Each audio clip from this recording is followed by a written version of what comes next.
Sports பிளேயர்ஸ்லாம் பார்த்திங்கன்னா ஊக்க மருந்து உட்கொள்வாங்க. அதனால் பார்த்திங்கன்னா நிறைய ஆக்டிவிட்டீஸ்லாம் பண்ணி ஈஸியாக கேமை ஜெயிச்சிருவாங்க. அந்தமாரி ஊக்க மருந்தை உட்கொள்கிறவங்களுக்கு வந்து டெஸ்ட்டு பண்ணுறதுக்கு வேர்ல்டு லெவலில் நிறைய ஏஜென்சி இருக்குது. அதில் முக்கியமான ஏஜென்சி பார்த்திங்கன்னா வாடா, WADA.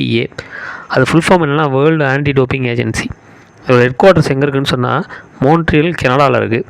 அதேமாதிரி டெல்லியில் பார்த்திங்கன்னா நாடான்னு ஒன்று இருக்குது, NADA. அது என்னென்னா நேஷ்னல் ஆன்டி டோப்பிங் ஏஜென்சி. இந்த வாடா, நாடா ரெண்டுத்தோட ரோல் என்னன்னு சொன்னால் ஸ்போர்ட்ஸ் பிளேயர்ஸோடு அவங்களோட பிளட் சாம்பிளை எடுத்து அதெல்லாம் செக் பண்ணுவாங்க. அவங்க வந்து ஊக்க மருந்து உட்கொண்டு இருக்காங்களா அப்படின்னு சொல்லி, குறிப்பாக வந்து ஸ்போர்ட்ஸ் ஆக்டிவிட்டீஸுக்கு முன்னாடி.